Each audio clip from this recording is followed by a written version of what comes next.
Chat No is saying sound. no sound. Don't do this, chat.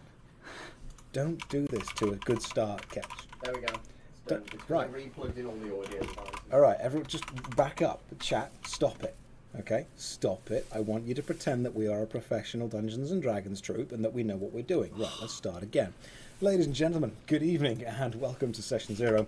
I'm Josh Trixx. I'll be your Dungeon Master for this rather festive Dungeons and Dragons adventure in a silly one-shot that I hope you'll all have a pretty good time in. Now, I know that a couple of you are regulars, you've been here before, you know how the show works, but there might be some new people, so we're going to introduce our fantastic characters and then we will go into a nice, simple, easy, very straightforward adventure that there's no way these guys could get wrong at all.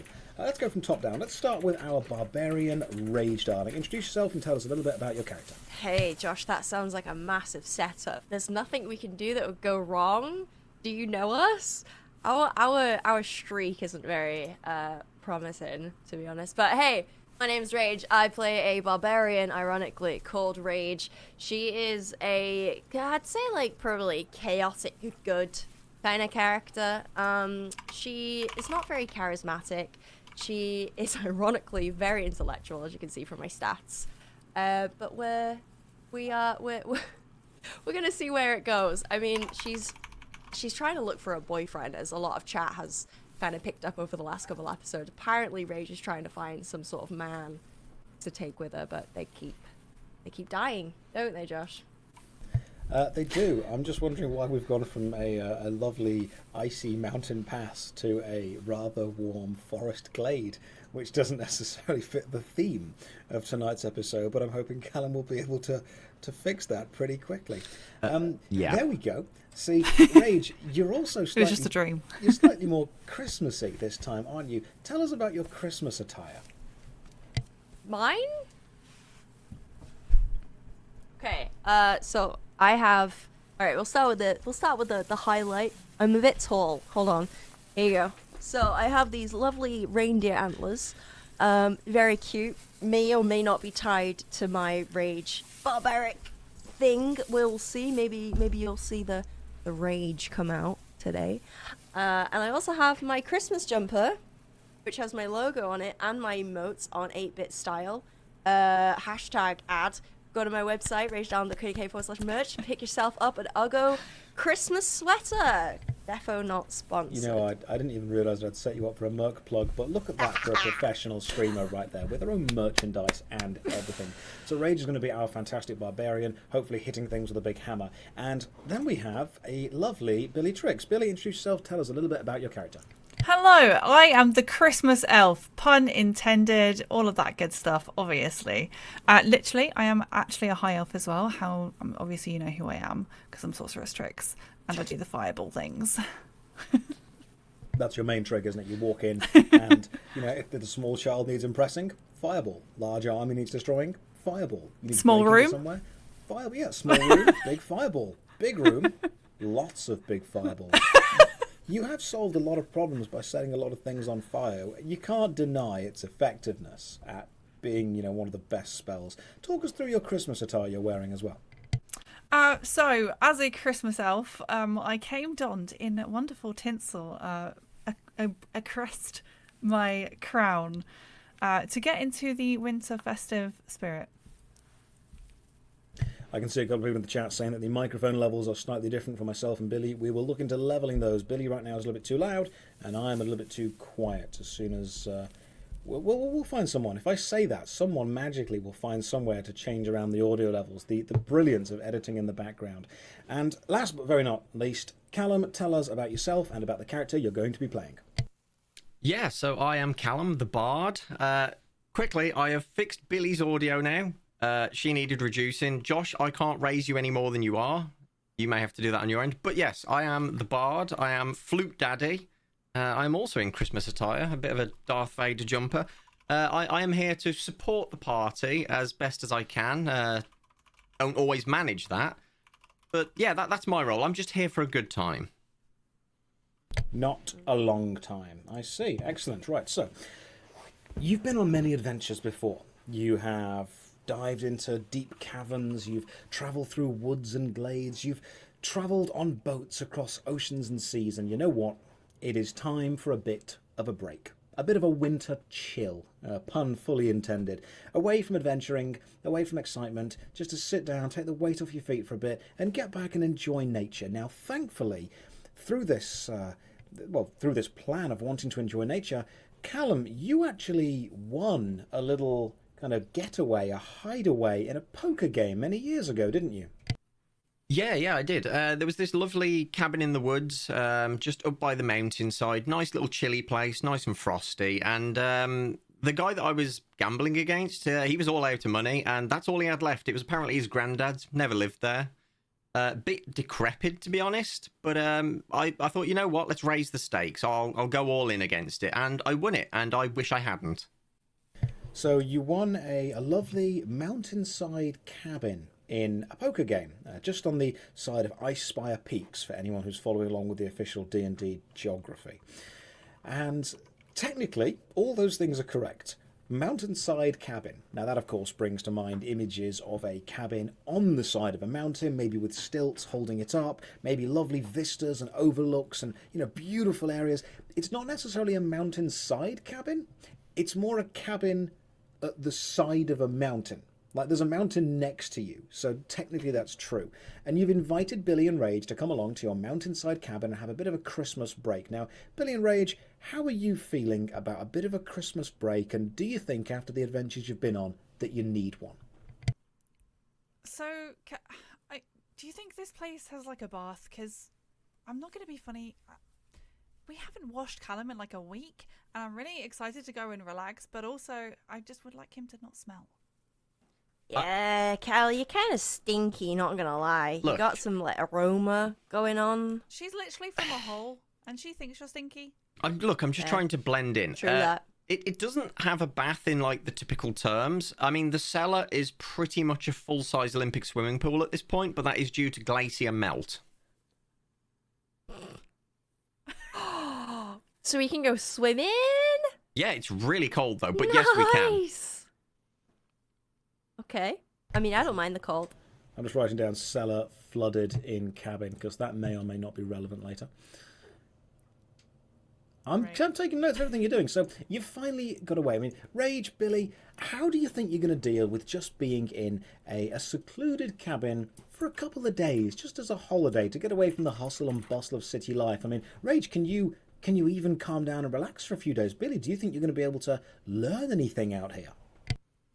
I think I'm going to get bored really quickly, but I think maybe it's a good time to just be with ourselves for a bit. We haven't really hung out, just us. We've always been doing something, or like stabbing someone. Well, Callum's been stabbing someone. You've been hitting people with a hammer, and I've been trying to zap people into next year.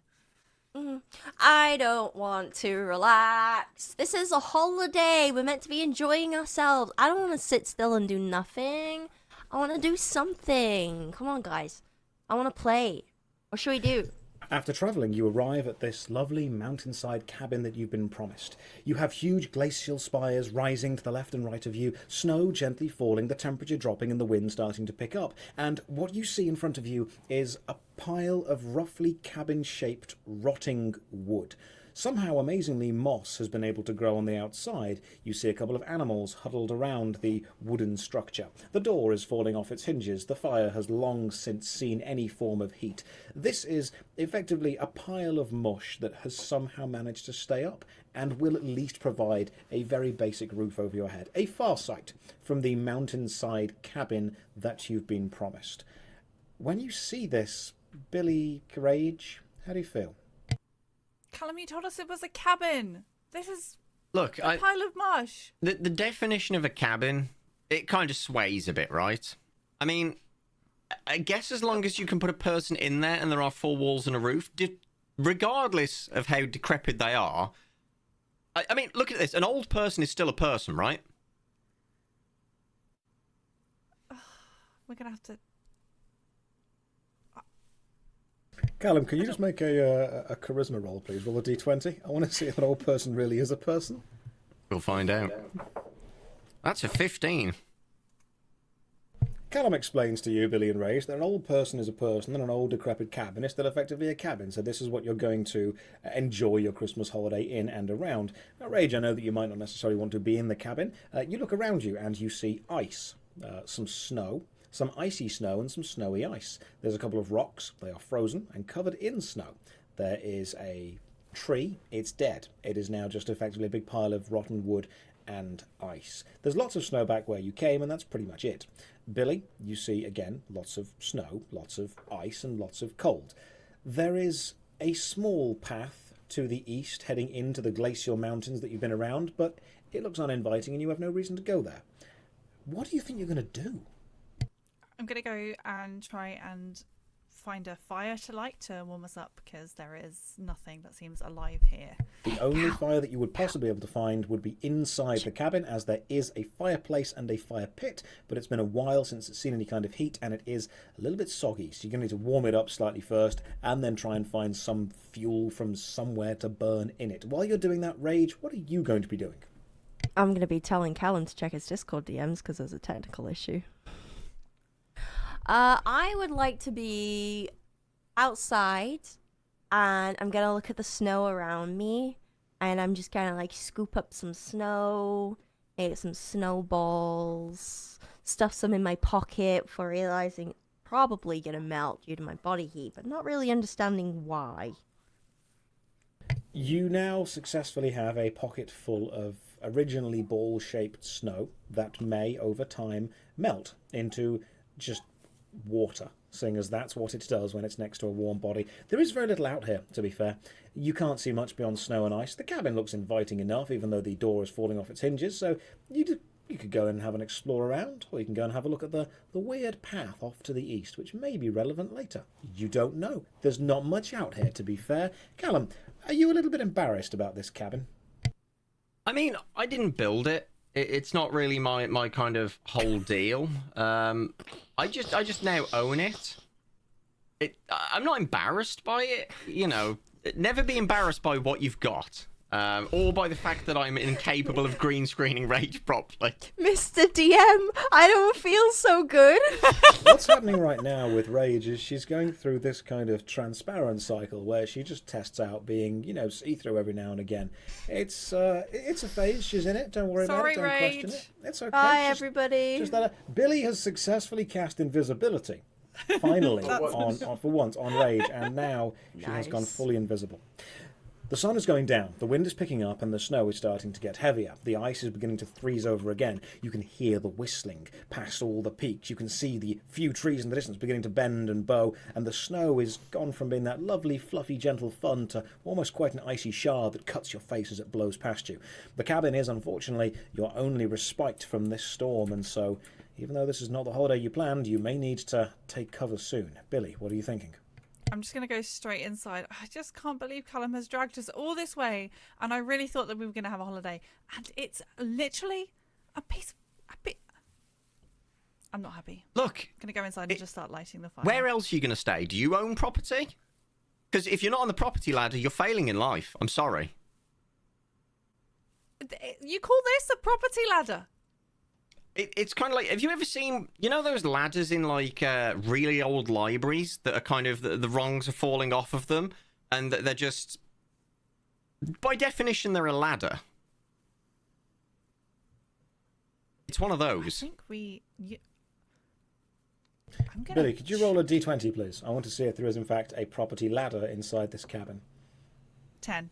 There is a ladder. It is, again, rotting, destroyed, disturbed, weak, horrible, wet, damp wood. You wouldn't want to use this ladder to climb anywhere. In the same way that the cabin is a cabin in the essence that an old person is a person, and the fact that a ladder is still a ladder, Callum has managed to convince you this is possibly a good property investment. Rage, you're not used to the biting cold of Ice Spire Peaks. How are you finding it? Oh, it's a bit chilly, not gonna lie. Parts of my body have started getting a bit more rigid. Didn't really know they existed. My fingers are starting to get a bit cold from the snow, all the little snowballs I've been making. But I'd like to head inside with my hands kind of cupped with the snow. I'm making a really hard packed snowball for some unsuspicious reason. We're going to go with that. No, suspecting. There you go. Unsuspecting. Person. Excellent. You head inside the cabin. Billy, you've been starting a fire, haven't you? I have. And Successfully, how have you done I would hope. Well, roll a I d20. Let's find just out. casted fireball at the fireplace. I'm angry. I'm annoyed. Billy I don't casts care a if this focused place fireball burns. at the fire pit in the centre of this cabin. 12. It's not the best fireball you've ever cast. In fact, it misses the very centre of the fire pit, slams into the brick side, which sends ash and dust off into the ether, kind of scattering it over the internals of the cabin. And as you look up, you can see a couple of pots and pans and cutlery, a few desks, a little bit of a kitchenette in the corner, 2 or 3 beds hanging, some tapestry on the walls that has long since rotted off, is now covered in ash, but the fire does start to slowly spark. You see steam rising from the moisture that you're burning away effectively, and then underneath there's a couple of bits of twigs left. There's not much fuel, but you're going to be able to keep casting fireball on it, especially giving it some magical energy constantly. So Billy, you've created a heat inside this cabin, and Rage, as you walk in, the ice ball that you're packing together in your hands begins to get really watery and slippy on the outside because the outside edge keeps constantly melting because of the heat. Is this what you were expecting? No, I've never seen snow like, you know, melt this quickly before. So, I'm gonna throw it at Billy. Roll a d20, please. Nah? It's the one with 20 sides? Yep. That's a 9 plus my I guess my dex. No, my strength mod, I guess. Just 4. Strength if you want to throw it really hard, dex if you want to throw it accurately. Oh, excitement. Hard. Pass. Billy, 13. roll a d20, please, Billy. Dexterity dodge. 1. Yes. Okay, when I throw it, I would like to say, "Hey yeah," and then kind of like get it right at the back of the head. Billy, you are tending this fire, trying to keep everyone warm, trying to keep everyone alive inside this cabin in the middle of almost a blizzard now. And the next thing you know is a very sharp, sudden, powerful blow to the back of your head, which knocks you forward and causes you to stumble into the flames that you are tending. Could you please take 1d6 damage?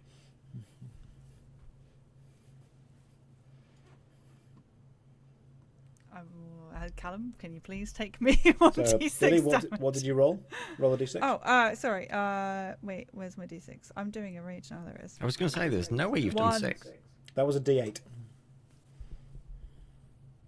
What was that? That was a 1. d8 you just rolled. You need to roll a d6. No, it was 6. Hold on. Right, we'll do it again then. I'll get them all out. God. She did roll a d6. 3. 3. There we go. Now She you did must... roll a d6. No, Justice I'm for Billy. I'm absolutely sure she rolled a d8. Someone go back and watch the video on that. It was a d8. Billy, please take 3 damage. Rage, you're saying justice for Billy. You've literally just pelted her in the back of the head with an ice pellet and just knocked her into a flaming pit. Callum, you walk inside just in time to see Rage almost attempt to assassinate Billy by throwing a solid lump of ice at the back of her skull and knocking him into a flaming pit. Callum, how's the holiday going for you? It's going great so far. I mean, winter's my favourite time of the year. I'm not a fan of forests. They kind of depress me. But when it's winter, it's all good. Because I can see less of the forest. So the journey here has been fantastic. And I'm just ready for some alcohol. So I'm going to go to the cupboards and see if any goodies came with this. Roll a d20, Cal. That is definitely a 2. Describe what you would like to find in the cupboard when you open it up. So I'm looking for, you know, some like gin liqueur, something a bit more fancy, maybe some mulled wine, something festive. You open the cupboards, and you do indeed find something festive. Staring back at you is a half-decayed, rotting reindeer skull, with the antlers popping off to the side of it, the eye holes burrowed into black where everything has melted away from the inside, the fur slowly slipping down its face. Clearly this was someone who hunted and then put the skulls away in the cupboards and has not been back here for ages. But because they've been closed off to the world, they haven't haven't deteriorated quite as fast. You do, however, find a single can of food, and you don't know what's in the can. Do any of you have a can opener? I've got an axe. Absolutely. I've got my not. knife. Knife's a better idea. Cal and Rage, would you both roll a d20, please? You attempt to combine your intellect, your strength, your cunning, and your guile to turn both the axe and the knife together into a rudimentary can opener. Rage, what did you roll? 8 plus 4, so 12. Cal? 14. Through teamwork, hard work, perseverance, and the fact that while you were attempting to smack this can around with a knife and an axe, Billy, looking methodically through the drawers, actually found a can opener, you have been able to open this can. Inside is a mysterious grey substance. You have no idea what it is. It's solid, it's gelatinous-ish, and it's old. It doesn't smell that bad. Cal, what are you thinking? I mean, I'm hungry. I'm thinking we just, while it's open, just stick it in the fire itself, the can. Just cook it up and see what it is. Because, I mean, free food's good food, right? Billy, Rage, how are you feeling about this plan? I'll eat anything. I am not eating that. While you are discussing whether you should eat or not eat the random grey substance found inside the can, you hear footsteps crunching quickly outside of the cabin. Someone running, someone panting, running away from something, and then you hear a slip, a thud. The door, even though it is hanging off its hinges, still kind of half closed in the cabin's way, suddenly flings open, smashing against the wall on the inside, breaking the 2 final hinges and falling to the floor. And then, looking up at you, out of breath, covered in cuts, bruises, blood, its own clothing torn, a small gnome, dressed in green, a red hat with a bell on the end, its fingers numb, blue and black, its fingernails hanging off, its face battered, raw, bigger than it should be from bruises. It simply looks up at you. Please help us. It falls forward onto the floor, unconscious. Billy, what are you going to do? I'm going to just poke it. Hello? Are you alive? Please don't be dead. The gnome is not entirely dead, as you can still see breathing coming from it, but it is completely exhausted. Rage.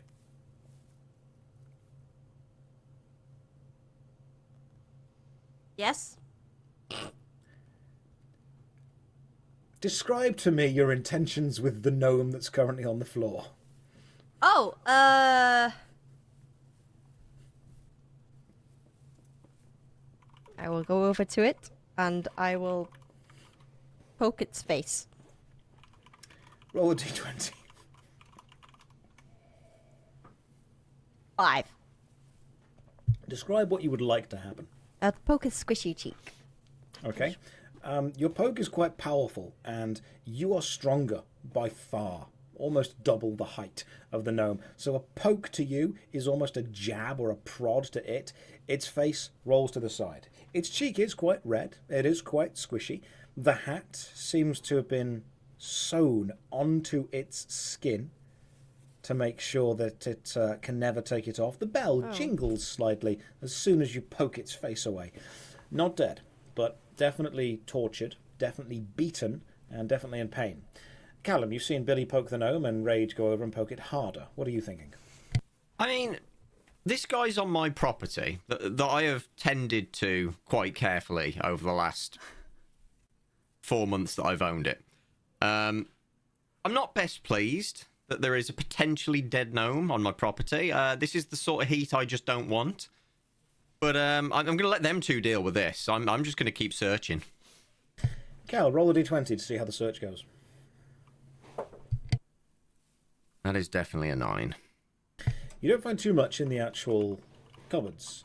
You do, however, notice that the gnome, bleeding profusely, has left a trail of bright red droplets of blood leading to the outside, leading all the way to the strange eastern pass that you've never decided to go down, effectively leading to what looks like a glacial cave. If you look out the open door of the cabin, you can just about see through the blizzard outside, just about see the black entrance of a cave in the far, far distance. And this lovely bright trail of blood leads all the way over there. And you do remember the gnome's last words. The gnome's last words of "please help us." Could be more than one of them. While looking round, you don't find any more food. Billy, while poking this gnome's face, what are you doing? Are you? You're not okay. I don't want to ask that. That's a really stupid question, but who are you? Roll the d20, Billy. Try and like get him to be not unconscious if he is. That's just the one. That's a 1.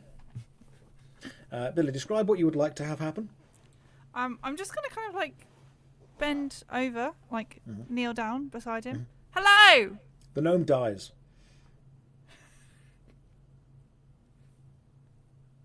Wow. From shock. Yes. Oh, he's just so impressed with me. He was fine, actually. That shock of you shouting at him, instant death. I like it. Ustroda. Nice.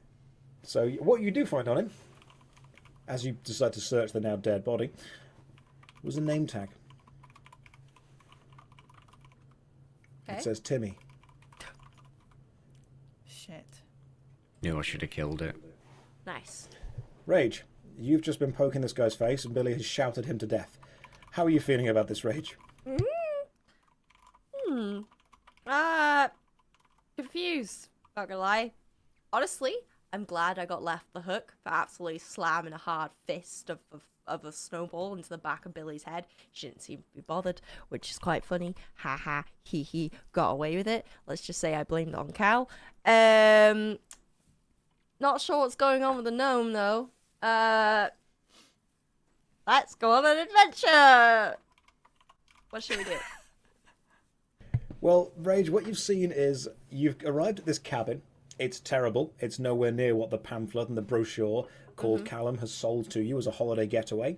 And then a bloodied, battered and beaten gnome has sprinted out of the blizzard into the cabin, looked up at you, covered in bruises and cuts, clearly been hurt and tortured and maimed, said, "Please save us," and then fallen unconscious. Billy then walked up and shouted at the gnome until it died, and Callum is still looking for food in the cupboard. What do you think a good thing to do, Rage? What's your plan here?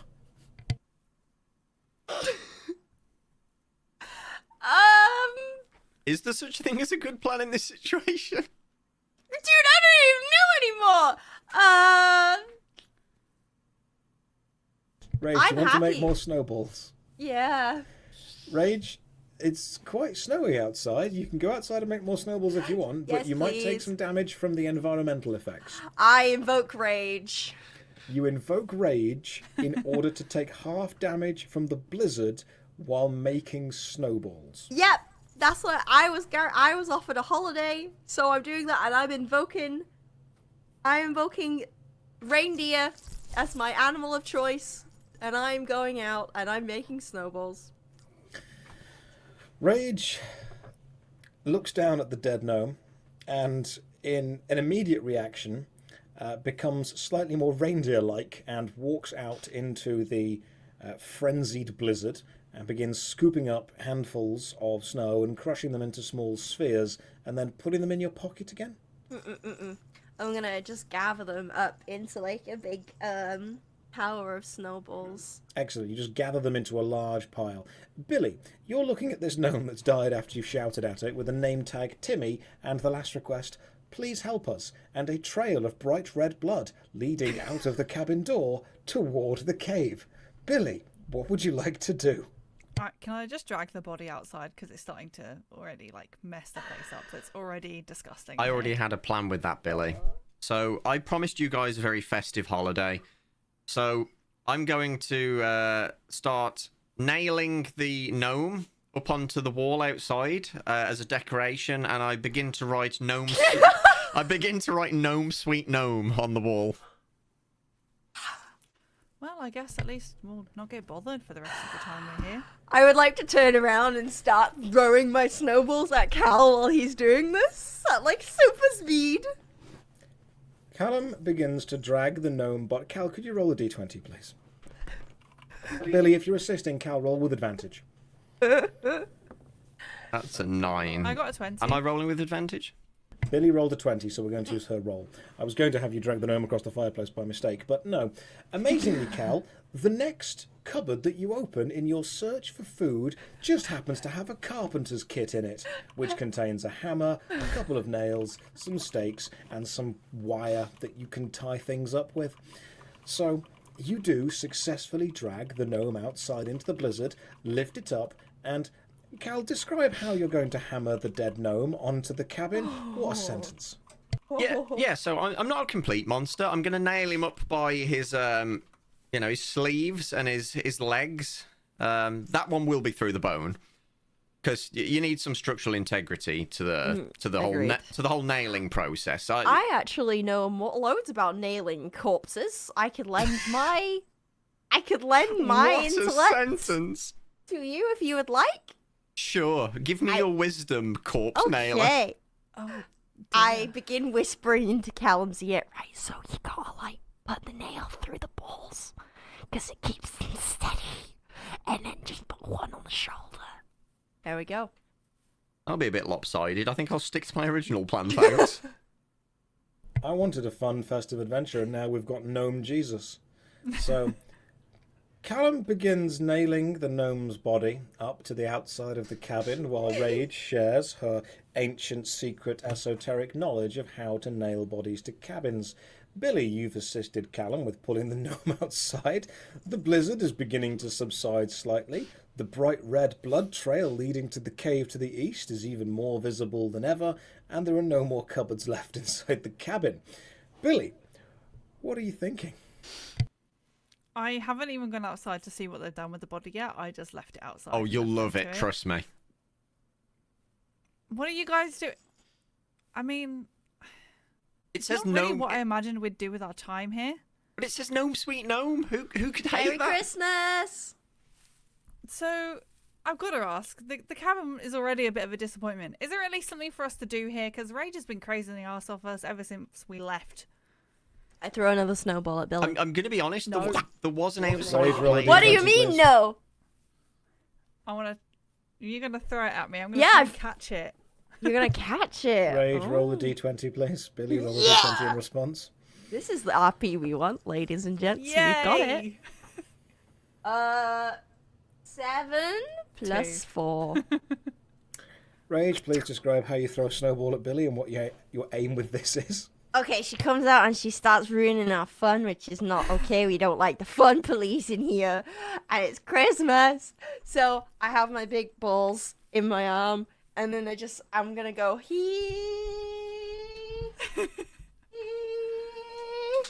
yeah!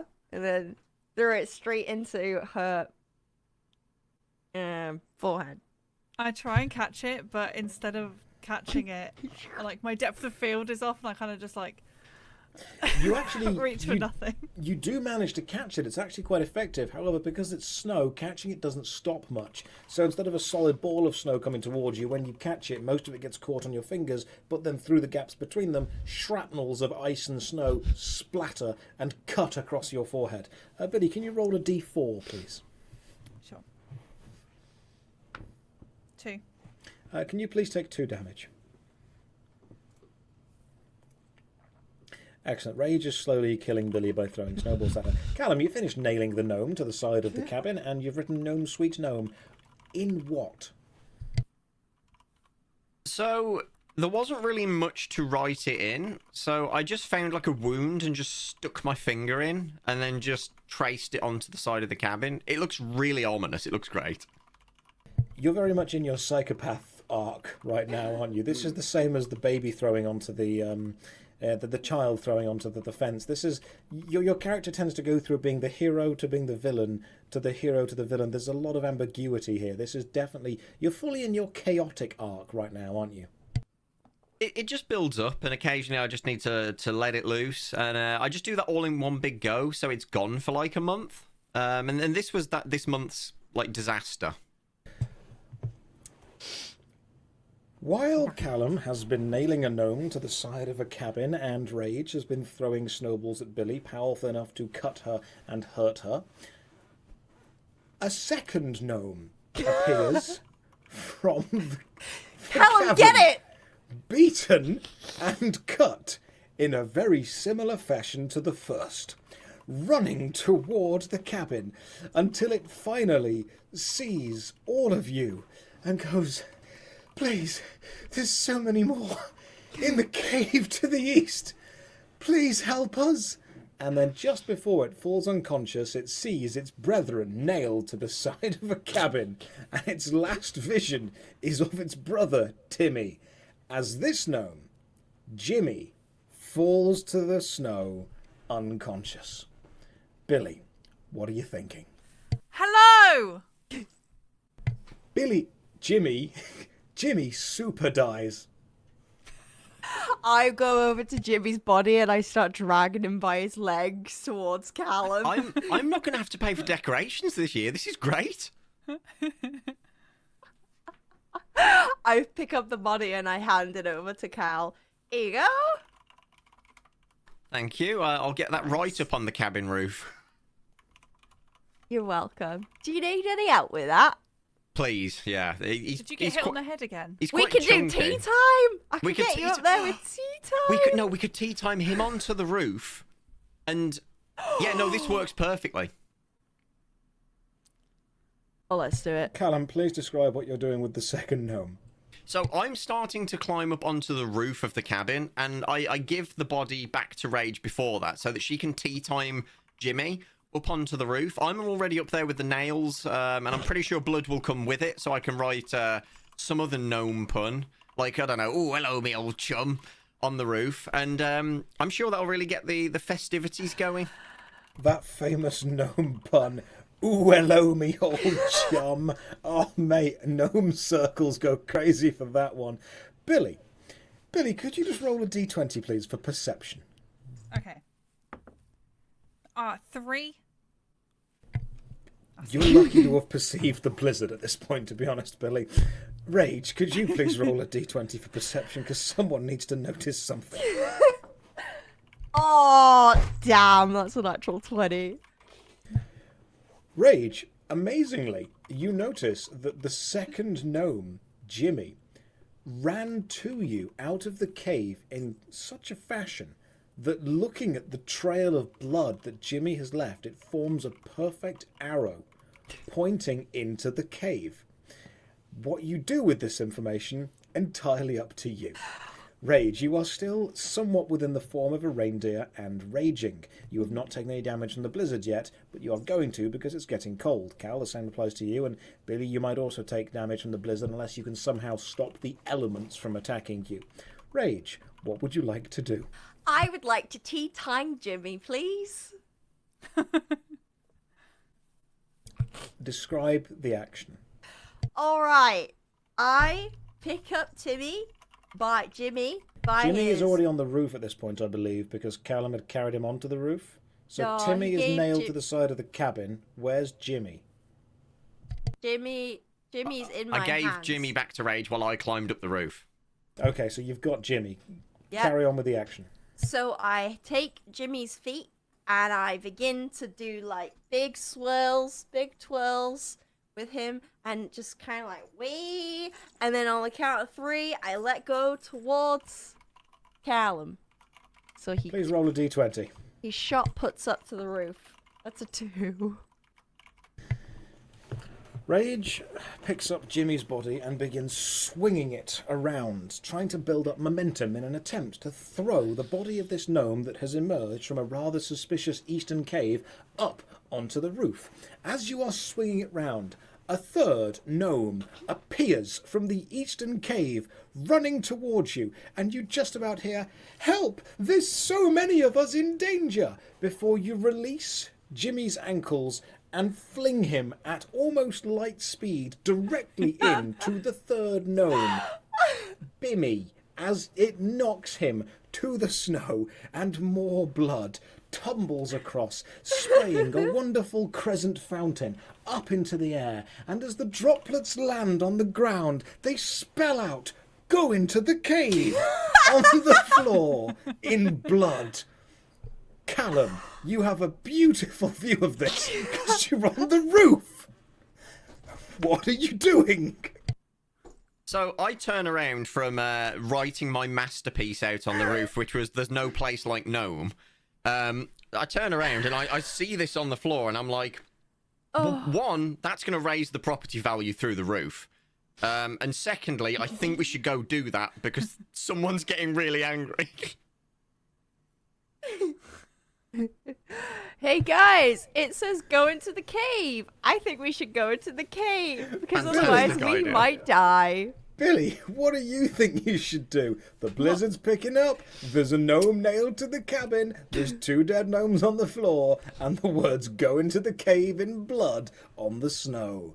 I can't see any of what's that the because play, of the Billy? blizzard, so I went back inside and then I decided to search for a map of the area to see if there was anything interesting that I could find on the map. Billy, roll a d20 to see if you find a map and the information it tells you. Find the map. 6. Find the map. Find the You map. managed to find a map. Find the map. You unroll the map. It's a map of a local cave system.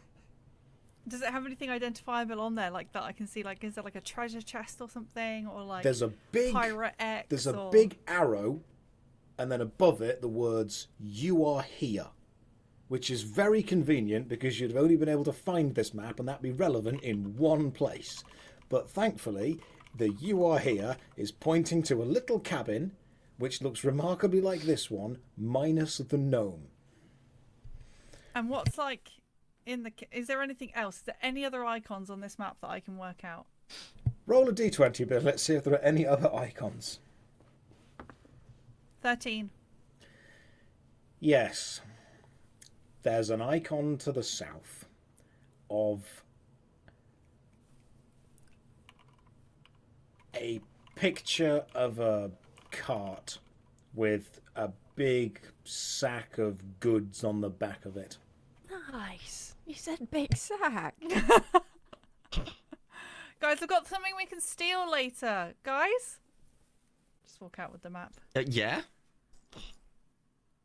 What are we stealing? Hey, it's getting late. I think my rage is ending. We should go into the cave. That sounds like a fantastic idea. I don't know why we didn't think of that earlier.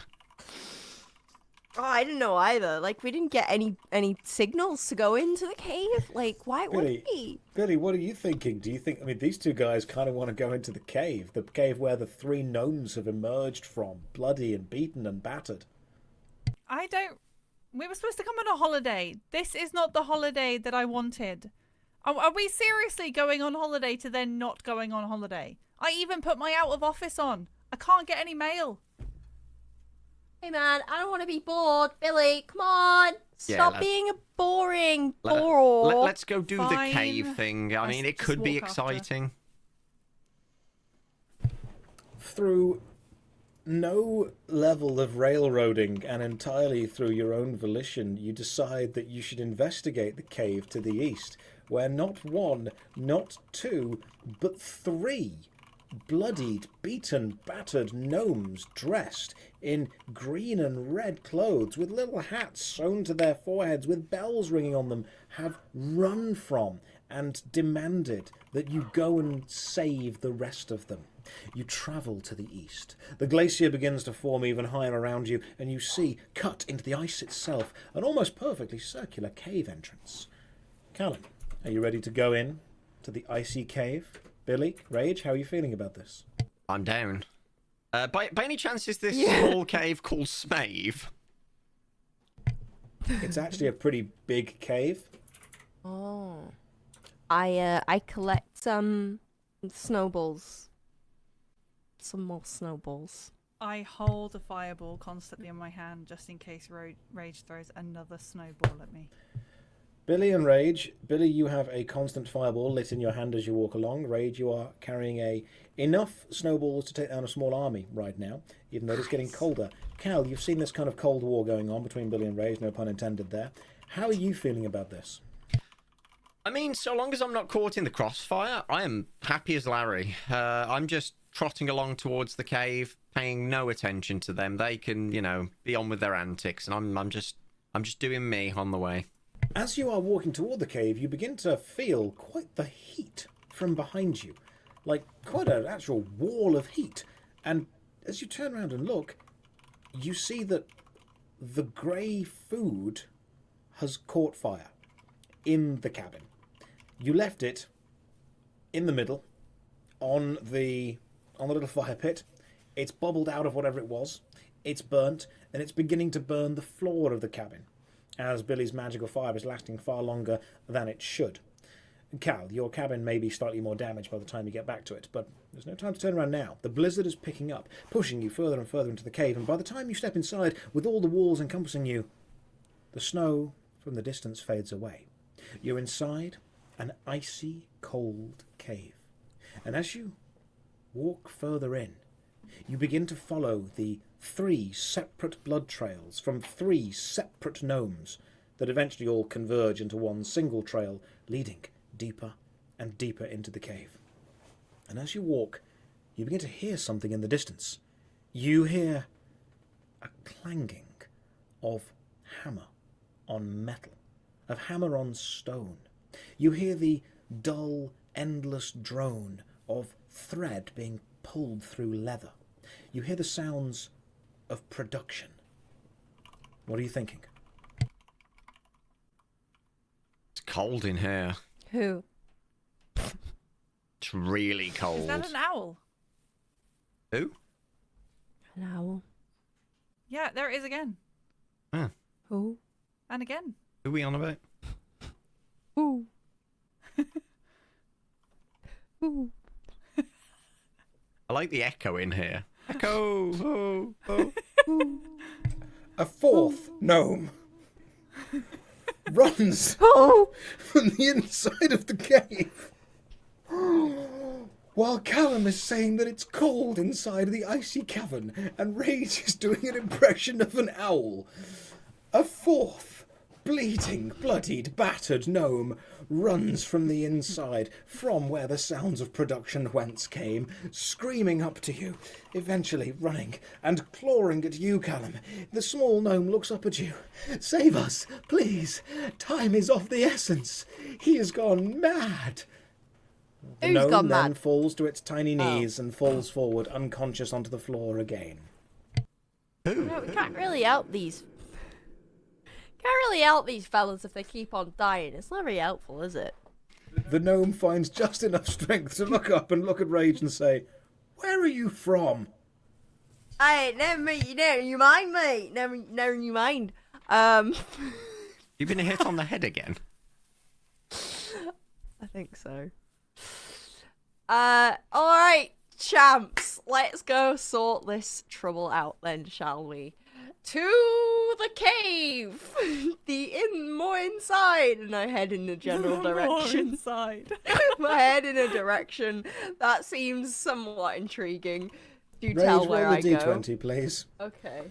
That's a 17. You do manage to find the direction of the 2 that you could have chosen that does indeed go deeper into the cave toward Nice. the sounds of production. Billy, you've seen this 4th gnome run out, grab at Callum, ask for help, and then fall unconscious again, and then die just before asking Rage where she's from because of her accent. Billy, are you thinking that maybe there's an adventure to be had here? I'm thinking I'm going to die if I go closer to the danger, but I'm going to just search his body and see if there's anything on him that maybe could be useful to me. Roll a d20, please, Billy. 15. You do find something on his body. Something strange. An odd, cylindrical-like device with 2 cylinders pinching in and then pinching out to a larger central cylinder with ribbon tied around the pinched bits, almost as if you could hold one end, and the central bit seems a bit more solid, more powerful, and the other end is slightly floppy again. You have no idea what this is for. Have you seen anything like this before? Definitely not. I have no idea what this is, but I kind of like rattle it and like see if I can hear anything inside of it. There's definitely something inside. There's absolutely definitely something inside. Not either of the 2 end bits, the 2 holding hand bits, but the thing in the centre. There's definitely a thing inside. If I smell it, does it smell like an explosive? Roll a d20. Because I would know what that smells like because of that time that I took a whole barrel of explosives from that old guy who thought he was my niece. 10. It definitely smells of a slight hint of gunpowder. While Billy has been looting the dead gnome and is now sniffing this strange cylindrical object with a solid centre and 2 handheld on the other bits, Cal, the gnome has died in front of you. Do you have any strong emotions toward this? None at all, to be honest. I'm just gonna pick him up and take him forward as like a meat shield. Roll a d20 for the effectiveness of the gnome as a shield. 2. He's a bit shit. You've got him with you and you don't know that he's terrible yet. So you've carried him with you. Be bad soon. Rage, you've been marching into this icy cave toward the means of production, and as you walk in, the cavern opens out substantially, and you are almost standing on an overlook, looking down into the large basin of the cavern. And as you step forward, the cavern is lit by rows of small magical lights connected by a metallic wire looping all the way around the edge of the ceiling. Some of them are almost intertwined between the desks you see down on the floor. Some of them are along the walls. But as you look down, you see rows of heavy oak wooden desks. And standing at these desks, rows of gnomes, all dressed in bright green and bright red clothes, all wearing little hats sewn to their heads, bells on the end of them, and all of them working on an extreme production line. One of them will take a small item and hammer it together, pass it to the next. The other will take the past thing, paint it a different colour, and pass it to the next. And as you follow this production line, you see that on one side of the cavern, raw materials are entering. Almost wood, coal, scraps of metal. And then lots of hammering and lots of changing. And on the other side of the cavern, swords, axes, shields, knives, rudimentary weapons, all falling off the end of the production line. But as you notice, all of these gnomes have their ankles chained together to the gnome next to them. Rage, what are you thinking? I'm thinking that we just walked into some sort of factory production stuff, and I think we should go back and play with more snowballs. Yep. Billy, you've been sniffing this strange cylindrical object for a while. Do you wish to continue examining it, or do you wish to go and join up to Rage, or head back and see how Callum's doing, carrying the gnome? No, I'm going to just catch up with Rage, and as she sees... As you walk in, you see the entire thing. Well. A huge, big factory in front of you, full of gnome slave labour. This has to be against some sort of health and safety. I'm not really sure which ones or how many, but at least 3. Well, we don't really do health and safety back at home. This all looks above board to me. Do you normally have your ankles chained to the guy next to you while you're working? Not like that. No. I think I would like to start climbing down the overlook. Kind of go to the bottom. Roll a d20, Rage. Is it 2? That's a 2. Yep. Describe how you would climb down the overlook. So while I'm talking a bit, I mean, maybe sometimes we would work together chained, and well, it was this one time where I was chained with this guy called Tim, and as I'm telling her the story of Tim and me being chained together by our ankles while we're working, I would like to just kind of like scoot my boot down over the overlook and kind of just get on my knees and just feet first down. You fall down. Billy, the last thing you see her is Rage walking backwards going, so one time with this guy called Tim, and then just disappears. Rage just goes. And then you hear a slight flailing, and then you hear a thud at the bottom. Thankfully, you managed to land on one of the only patches of ice that's some kind of mushy and snowy and muddy as well. So, Rage, will you roll 1d6, please?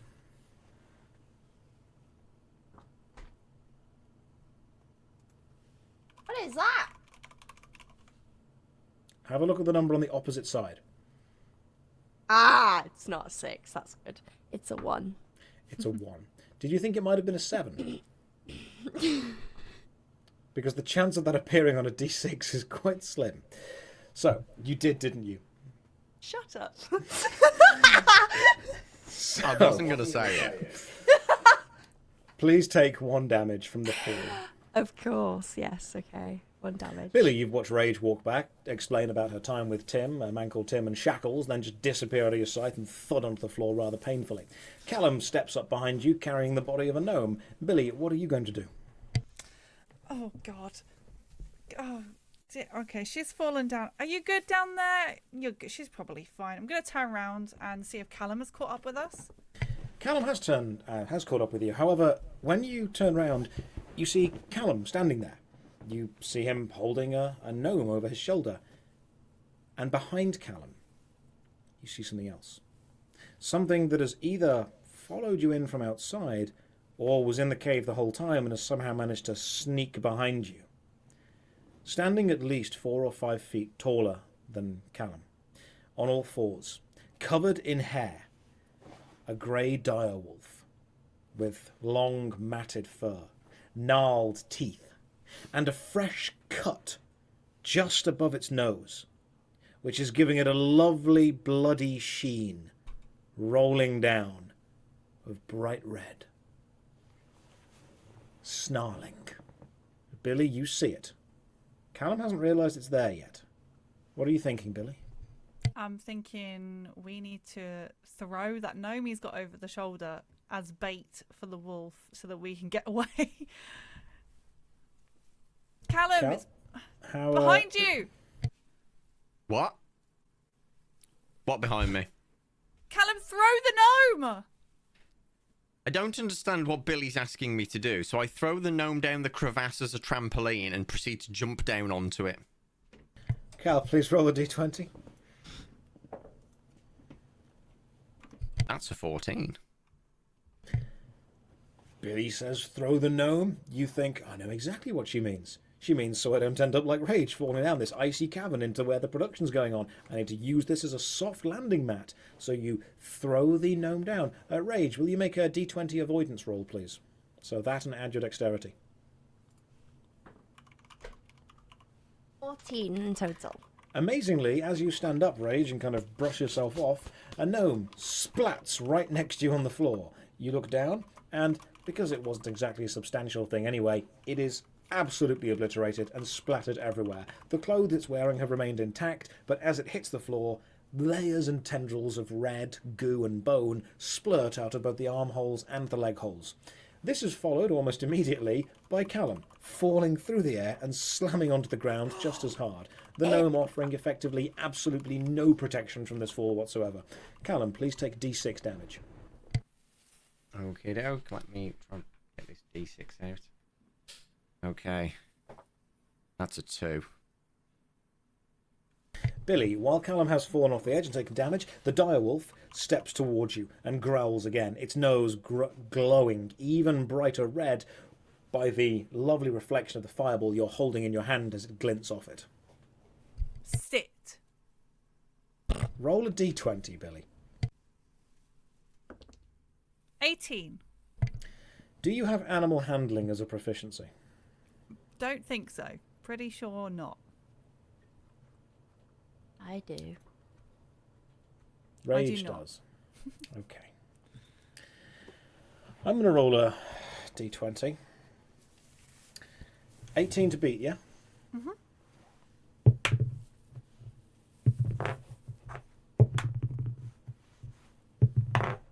You definitely rolled that more than 3 times. The direwolf sits.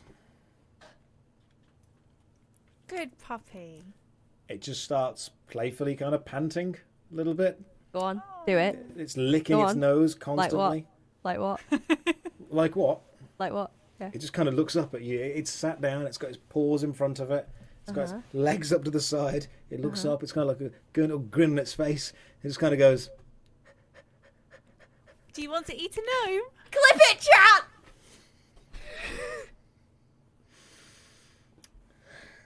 do I want to eat a gnome? Billy, roll a d20, please. 2. The dog gets angry at the mention of eating gnomes. Still under your control for the time being, but annoyed. Down on the floor, a couple of the gnomes have stopped working after Rage. You have slapped onto the floor next to them, and then a gnome has exploded by falling off, and then Callum has slammed into the floor, face and body first. You've both stood up and dusted yourself off. And as they stop working, they look at you, and they look into the distance, and they look at you, and they look into the distance, and then you hear the crack of a whip. A lovely booming sonic boom in the distance, and then a crack of another whip over the other side of the room. And then you simply hear a deep, powerful, "Get back to work." Is the gnome that's like splattered on the floor next to me wearing the same stuff that the other gnomes in front of me are wearing? Yes, they are wearing the same costumes. Fantastic. I rip the hat off his face. Off his head. You are aware the hat is sewn to his head. Yes. Roll a d20, please. 10 plus my strength. Maybe. Okay. Which is a 4. You grab the gnome's hat. How are you ripping it off his head? Because it's... Describe what you would like to have happen, because it's sewn on pretty well. I'd like to kind of get my fingertips in any sort of gap between his skin and his hat, kind of like a wig, just sort of in one full swoop, just kind of like peel off. These gnomes are clearly dressed in some kind of worker's garb. They are wearing green and red uniforms with hats on that go to a point and then flop to the side and have a bell on the end, and the hats are sewn onto their head. So Rage steps forward, and you find the edge of one of these hats, and you kind of curl your fingers underneath it, and then you go to pull back quite hard, quite powerfully, almost like a rip, because you're quite strong. The hat doesn't rip off, but you are very strong. So what you end up doing is flinging this gnome into the depths of the cavern, toward, roughly, the sound that you heard, the whip crack. And then as the gnome flies through the air, twirling as it does, the bell jingling with every spin, you hear a dull thud, and then you hear a dull, powerful, deep, booming voice being hit by this gnome going, "Oh! Oh! Oh! Who threw that?" Callum, you just watch Rage pick a gnome up and yeet it through the air toward this gigantic whip-bearing thing. What are you thinking? It was a better attempt than when she tried to throw it on the roof. That didn't go so well. I'm now worried about what's being hit, so I kind of want to try and take a peek, see who she yeeted it at. You want to see who she yeeted it at. Cal, roll a d20 for perception. It's another bloody 9. 9. You are aware that the gnome was yeeted into the distance and hit something big, powerful, stoic, muscular, scary. There's something dangerous, something big enough to control one whip in each hand as a weapon. Billy, you are still up on the top, facing this direwolf, this doom wolf, effectively, who has been able to... You've managed to command it, but it's getting quite annoyed at you right now, and you won't be able to command it for very long. You look down into the cavern and see Rage pick up a gnome and yeet it into the distance, and then hear a thud as whatever is in control of this factory gets hit. What are you doing, Billy? I am going to try and just like slowly back away from this wolf, because I can see it's getting a bit annoyed at me, and I'm not going to be able to keep it there for long. So I'm just going to be like, Rage! Backing away would mean if you're walking backwards, the drop into the production facility is effectively behind you. Is Rage still down at the bottom, though? Yeah, she just yeeted a gnome. Okay, great. I'm just going to be like, I'm coming! Catch me! And I'm just going to keep walking backwards. And Okay, jump off, are you? Okay, Billy, roll a d20 for the jump. 16. Rage, roll a d20 for the catch. That's an 8. Callum, roll a d20 for the dodge. That's a 19. Callum, you're able to dodge quite easily. Billy, you fall back, your arms extended out, trusting Rage completely, and even though it's not the most comfiest of landings, you are prevented from taking any damage by being caught by Rage as you simply stand up and dust yourself off. You are in the base of this cavern, this production facility. More gnomes have stopped working and have turned to look at you, all of them chained together by their ankles. You hear more cracks of whips, and then whatever it is steps forward.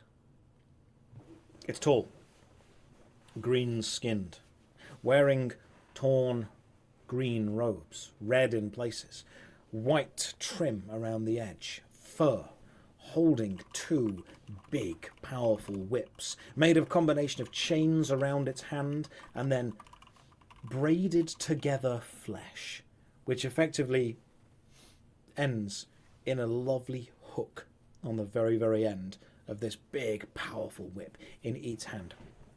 Its face, gnarled, old. The flesh, what left, sags, the eyes hollow and evil from inside.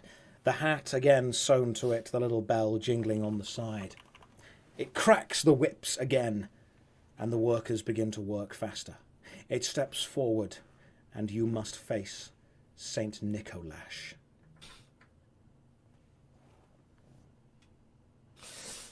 Oh, Right. dear. Oh.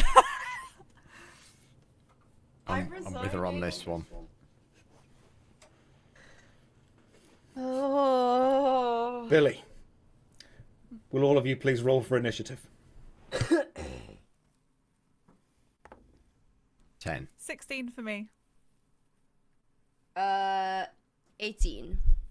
Rage, you realise that St. Nicolash is clearly a very, very dangerous person, and up top, the actual Doomwolf itself, Doomrolf, is also on his side. Rage, what are you going to do? Do I notice the dog at this point? Doomrolf, Yeah. you are definitely aware that Billy has ran away from something, but you aren't entirely sure what it is. Billy, what were you running away from? There's a big scary wolf thing. I love wolves. It's kind of cute. I whistle to get the dogs. Did you just ooh-woo to get the wolf down to you? I didn't want to whistle. Yeah. Roll a d20, please. That's a nat 20, boys.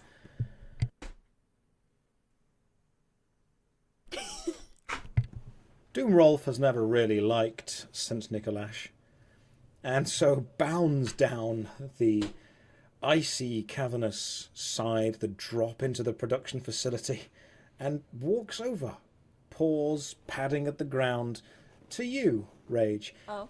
It somehow is in love with the fact that you knew its secret call, ooh-woo, and just wants to play. Oh. It's just your friend for a little bit.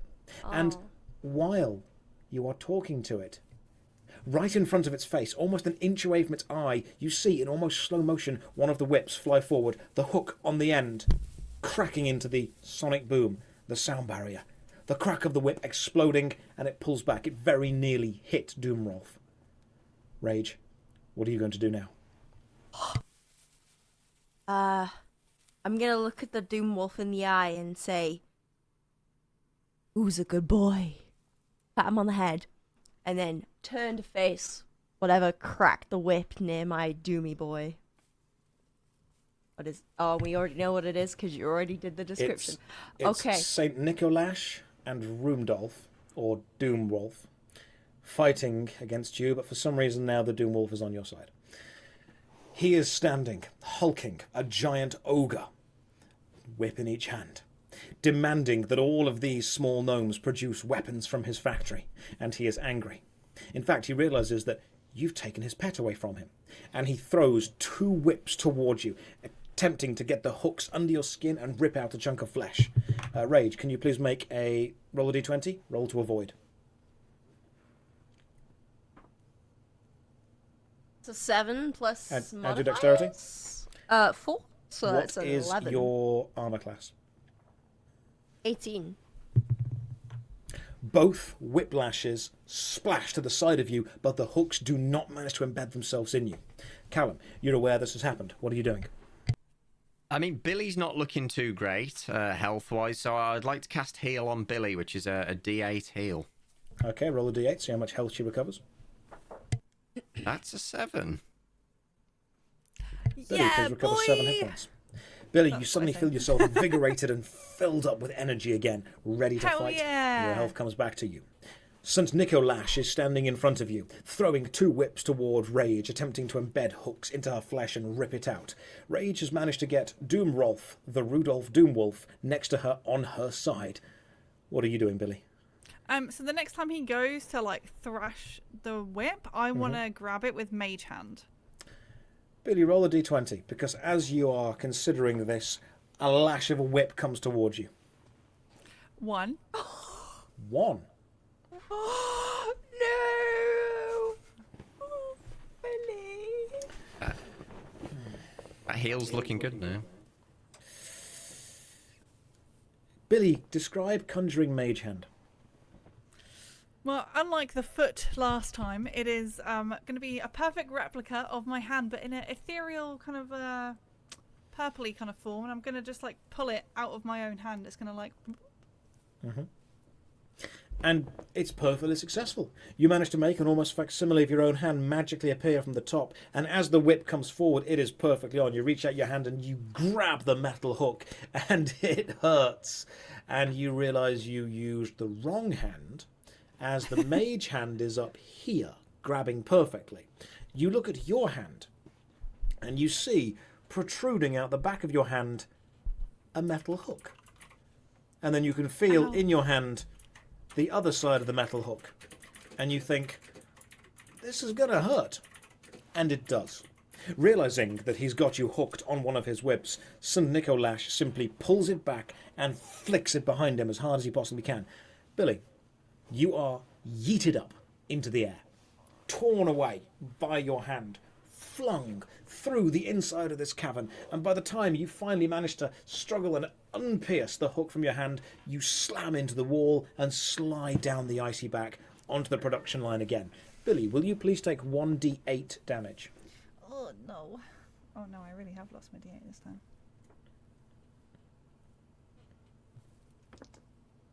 6. Please take 6 damage, Billy. Rage, you see this. You see the Billy grab the whip. You see her be yeeted and thrown through the air and then slide down the icy cavern, and you realise that this St. Nicolash player, he is not messing around. He does not want you in his factory, and he is willing to kill you. He turns and looks at you. What are you doing? Has Cal done something? Cal healed Billy, Oh, okay. which was good, because otherwise she would have died. Okay. I am going to...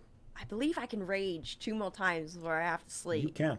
So, after seeing my beloved Billy Trixx, my sorceress, almost die and be whipped, I'm getting angry, man. Jealousy, only I can... Anyway, I invoke rage, and I would like to choose... Oh, for God's sake. The terrifying form of the reindeer. Yeah, but with a added perk of a tail whip.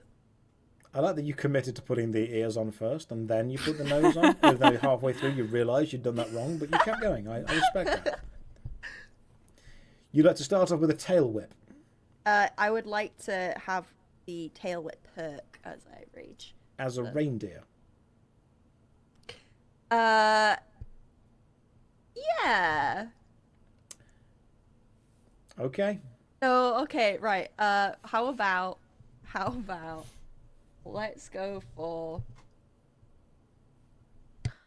biting.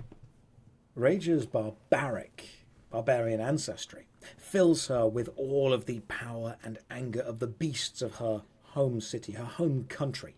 And you can feel your skin contort, you feel your bones grow, you feel your muscles restitch themselves, and you feel yourself becoming a reindeer. Not fully reindeer, still human anger, reindeer body. And as you sprint forward towards St. Nicolash, what are you going to do, Rage? I am going to... Come here, boy! Come on! To the dog. In reindeer. Well, I can still speak common, can't I? Can I? Yeah. How would a reindeer say it, Rage? Nay, come hither, lad. Nay. Perfect. Spot on reindeer impression. Yes, the wolf understands exactly what you want and bounds alongside you. And I bound alongside him on all fours, and I would like to launch myself towards Saint Nicholas and land a bite on his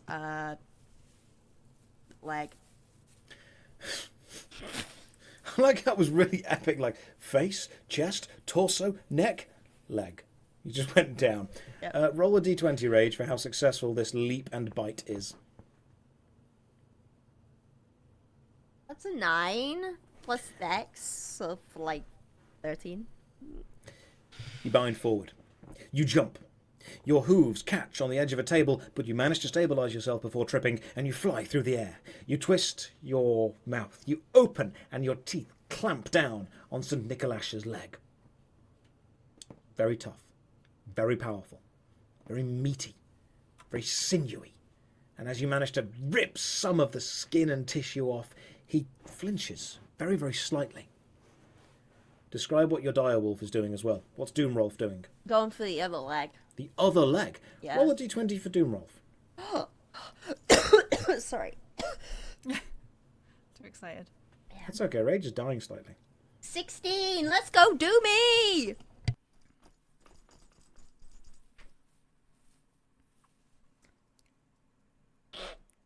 Doomrolf jumps and twists in almost opposite momentum to you. Shut up, okay? Totally professional up until that point. I thought it was just me. I was like, wow, he made him go mute. Nice! If you were a gnome standing, working at one of the stations, and you suddenly saw St. Nicholas's feet plant on the table you're working at, you'd look up, you'd see his shins, you'd see his knees, you'd see his thighs, you'd see some baubles hanging from his belt, and then you'd see his powerful, imposing frame.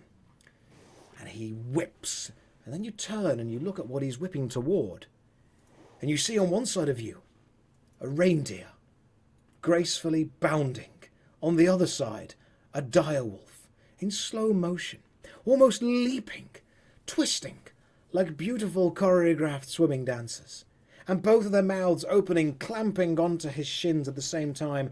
And the sheer momentum, the sheer force takes St. Nicholas's legs out from underneath him, pivoting him almost in the air perfectly, as he looks down and falls, slamming his ribs onto the workbench. On the workbench, weapons that have been made by these gnomes, not completed yet. Blades, handles, bits of string, paint. Thankfully, this is just handles, so he doesn't fall onto anything dangerous. But he slams his stomach on, winding him, and then rolls onto the floor behind Rage. You've successfully managed to hit his knees, his shins so hard, you've completely swept his legs out from underneath him and knocked him down onto the table. Callum, you've seen all this happening. Billy is, still in pain, still almost near death, but Rage seems to have this fight locked down. What are you doing, Cal? Wait, sorry to interject. Do we get to roll for damage? He's hurt. I'm taking account of how hurt he is with how many successful attacks you've got. And I'm aware that you're raging, which means you do double damage. It's just I wanted to try out my new bite dice. What's your bite dice, Rage? Oh, I'm glad you asked. My new bite dice is a 1d8 plus 4.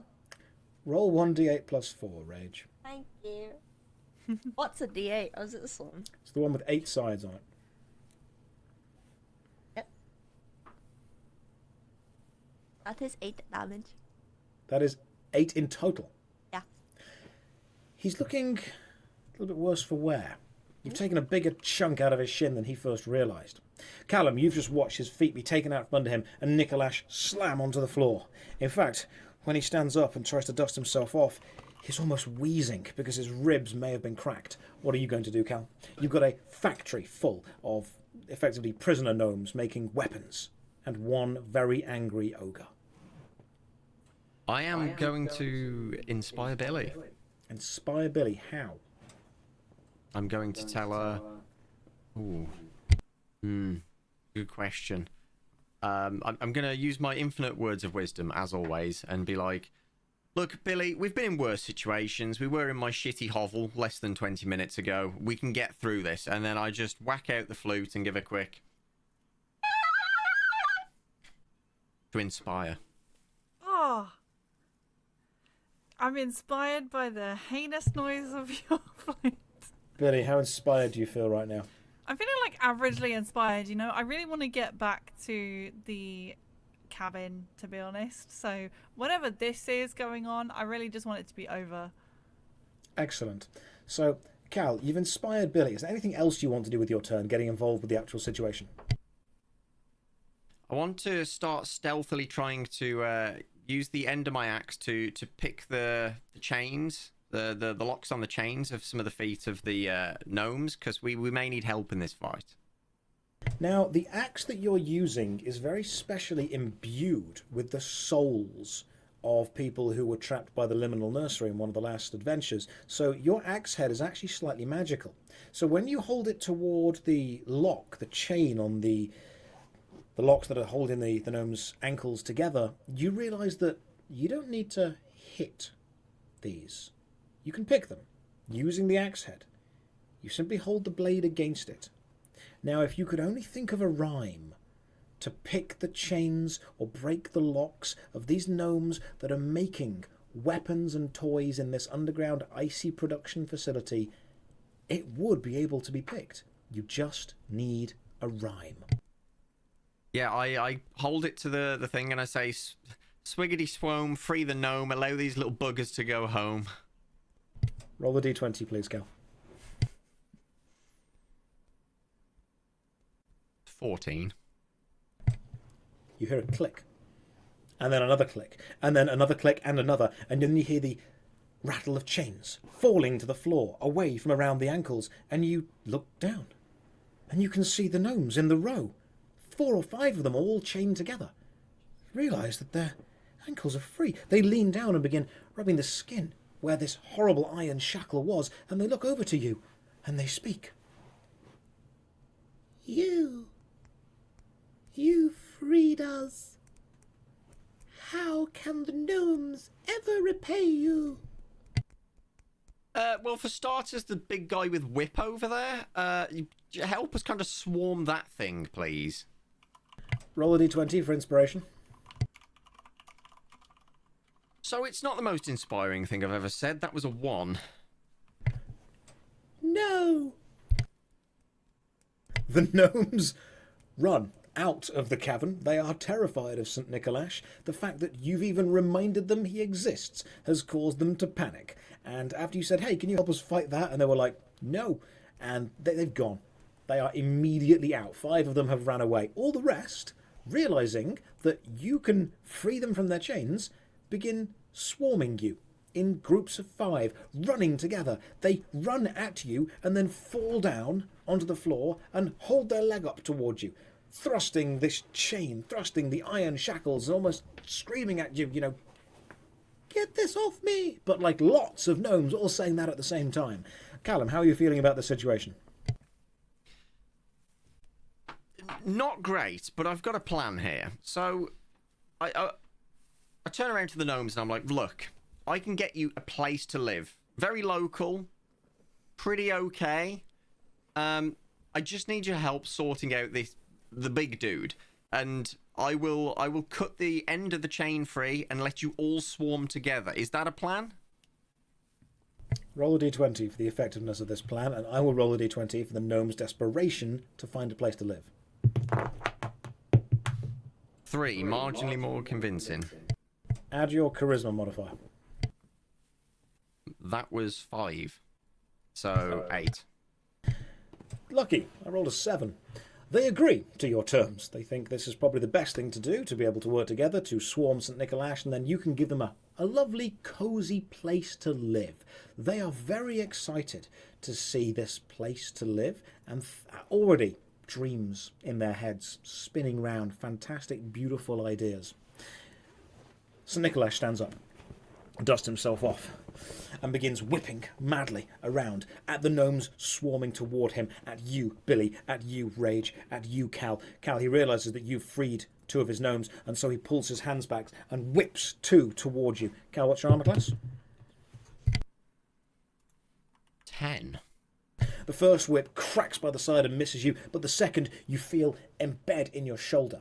Now, you're not as lucky as Billy. You didn't get flung through the air. As the whip is pulled back, you can feel a chunk of flesh be ripped away from you. You look down and you see that your clothing has been ripped and there's a large chunk of skin hanging, flapped open. You've almost been slowly flayed forward and it hurts like hell. Please take 1d4 damage.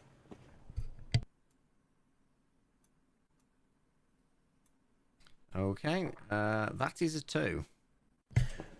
Billy, you turn to look up, and again you see 2 lashes rough towards you. Billy, what's your armor class? 15. The first cracks by the side and misses, but the second embeds itself almost in the same place. He's practiced this move. Thankfully, when it rips away from you, the hook hasn't gone all the way into your flesh and has simply torn away a slight amount of fabric from the front. You can quickly patch it over with magic. It's absolutely not a problem at all. But Rage, when it turns to you, what's your armor class? 18. One of the lashes is blasting towards you and misses. But you look and see almost in slow motion that the second whip is flying toward Doomrolf on a perfect collision course with its throat. What are you going to do? As a reaction to that, I will... Oh, I didn't do my tail. So I got bullied out of it. Use your antlers. Yes, I do that. I stick my antlers in the way. Roll the d20, please.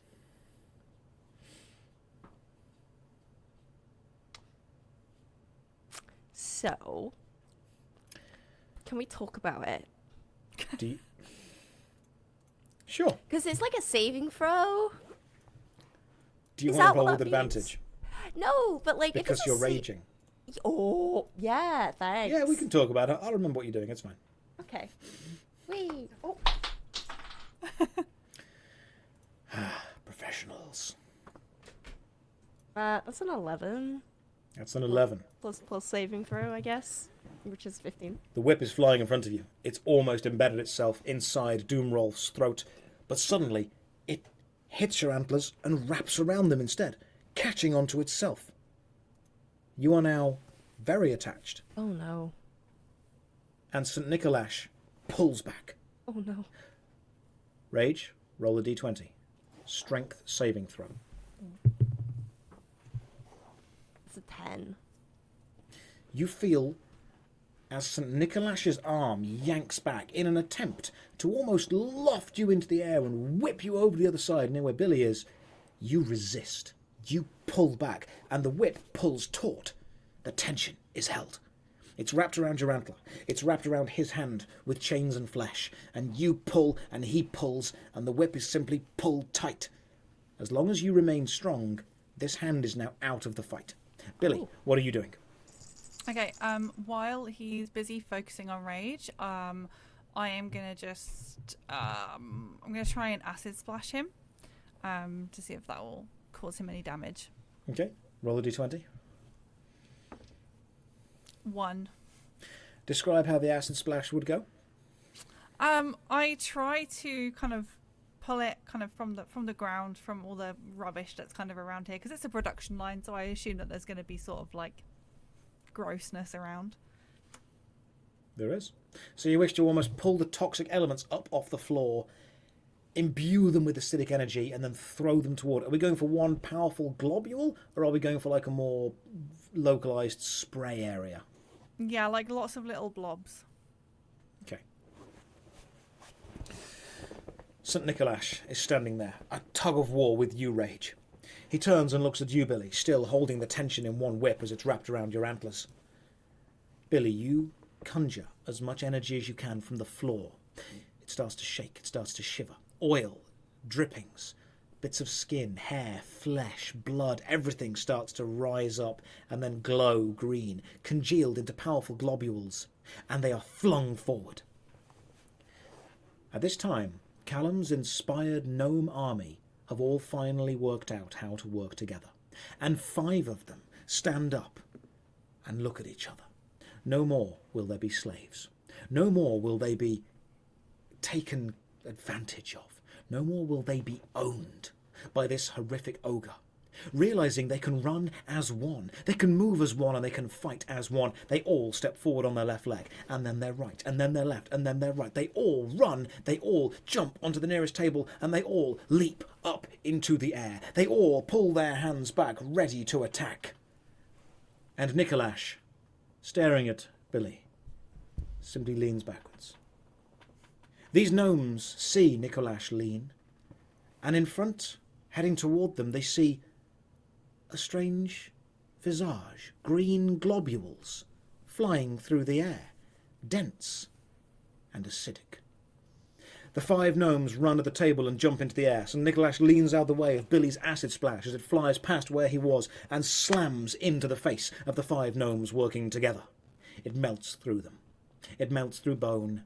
It melts through the lovely jingly bells in their hats, and as they land on the table, you can just about hear the faint screams of as they are suddenly dissolved into nothing. The other gnomes see this, and they see that you did this, Billy. They now don't like you very much. Billy, anything else you'd like to do apart from melting a load of gnomes? I'm just going to take a step backwards. You step back. Nikolash is still pulling tautly on this tug of war with you, Rage. Callum, what are you going to do? You've inspired Billy to melt some gnomes, and you've got a small army of gnomes on your side right now. So, what I want to do is... Oh, also, Josh, you're getting feedback of me through you. Josh mute. Ah, there we go. So, what I want to do is I want to jump on Rage's back as she's attached to Nikolash, and I want to give her a little kick on the side, yeah, and dive straight down the crevasse and just try and drag him through as much of the weaponry as possible.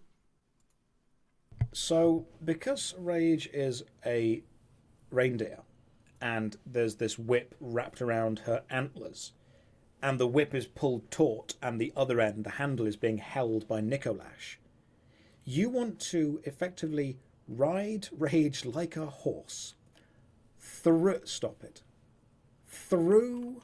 the production facility, dragging Nikolash behind, hogtied style. Essentially, yeah. Roll a d20.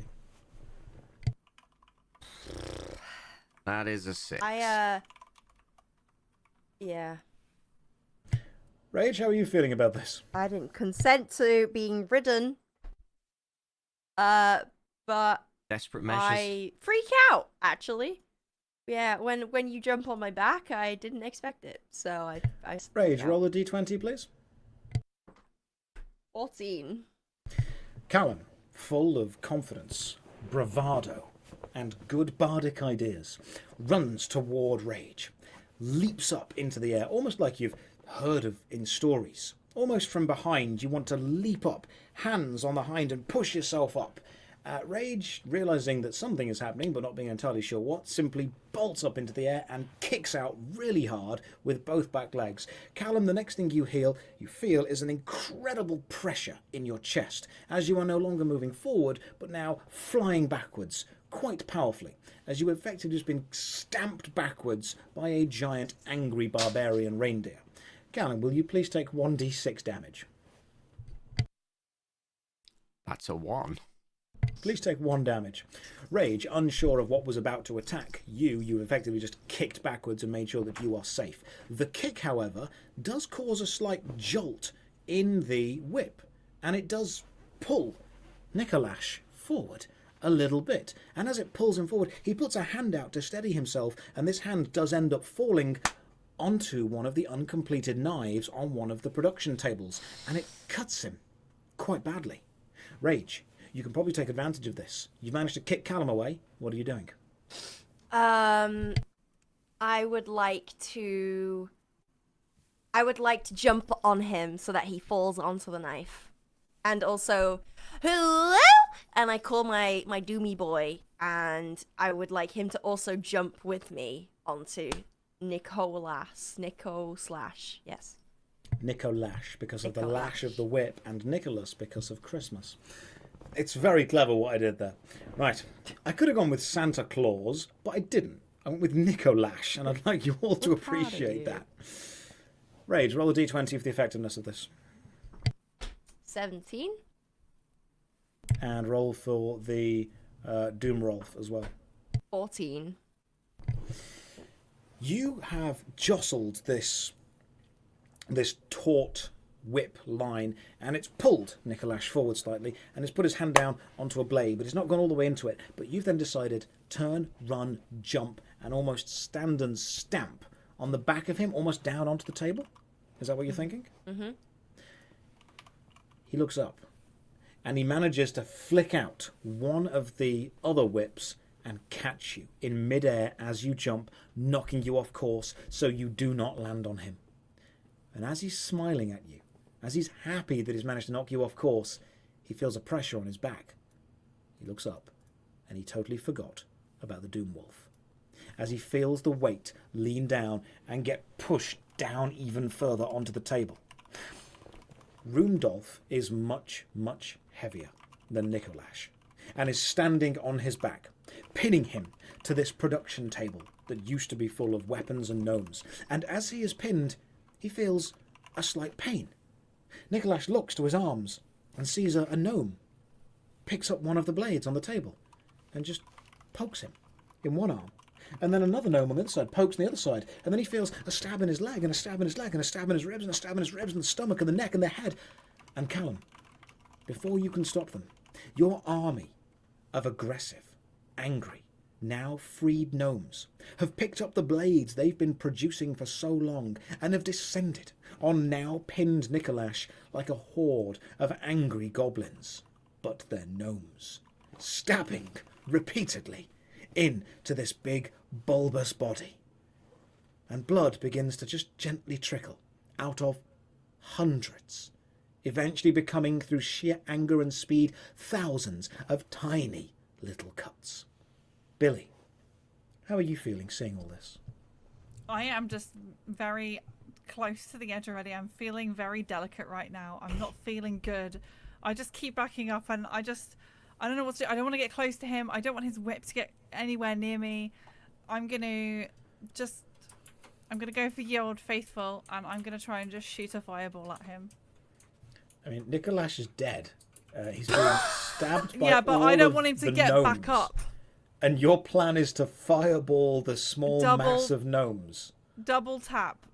They don't like me already. I don't want them to come after me. I'm nearly dead already.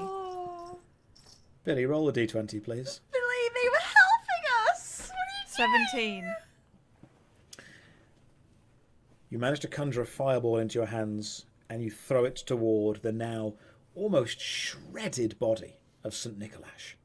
The gnomes, realizing what's about to happen, quickly backflip out the way, which is very impressive because they're all tied together in sets of 5. In their off time, they would choreograph gymnastic routines, and it just so happens this is the one time that's really important that happens. So, they backflip away, beautifully choreographed, and the body bursts and goes up in flames. As it does, strange snaps and pops in the air of lovely red, green, white, yellow powder explode from his horrible bulbous body. The suit burns quickly, and very quickly there is just a pile of ash left. And the gnomes all turn to look at Callum. You freed us. I did, yes. So, as promised, you get a house of sorts. We shall escort you to the house. That is appreciated. The gnomes now freed, with the burning body of St. Nicolash on the table, the production facility shut down. Billy, you successfully burned the body. Rage, you were able to tame Doom Rolf, the Doom Wolf, and use his skills as a friend to pin this horrific, slave-driving ogre to a table as hundreds of gnomes stabbed him to death. Around the edge of this cavern, a very small path that you can all walk up around back to the original tunnel that got you in. And you all walk out. The wolf is following you as well, Rage. Callum, the gnomes are following you, excited to see their new house. They see you as a bit of a saviour, almost. They see you as possibly a saint yourself. They believe you understand gnome kind, its cultures, its wants and its needs. And as you get to the entrance of this cave, the blizzard has died down. Vision is quite good, and Cal, you simply present the house to them. As you can see the cottage, you can see this lovely little house from the cave exit. What would you say to them as you show them this cottage? Yeah, so I've only just taken tenancy of this house, and the previous owners didn't really have the most tasteful decorations up. We were just in the process of removing them, actually. What you then open your arms to show is a pile of ash, a can of grey food, burnt and boiled. The only structure that remains, the rather solid rock archway of the door. And nailed to this archway, a gnome. So, you guys have access to a production line facility, right? Callum, there are few words that could describe the visceral hatred that the gnomes effectively feel to you, having you promise them a new home and then show them a literal pile of burnt ashes with a crucified gnome attached to a brick archway. This was not what they had in mind. Billy, how are you feeling? I'm feeling pretty good that we're actually coming out of this cave now, and I'm really sure that Saint Nicholas is really dead and he's not going to come back to life and like try and eat us or something at night, because I don't trust it. But I'm a bit concerned now, like with the I don't want these gnomes about. This is not what I came for on holiday. We're not minding them. Rage, how are you feeling about this? Fantastic! I had an exceptional holiday. We got to do some stuff. We got to put some decorations up. I got a new boy. I'm gonna call him Doomy.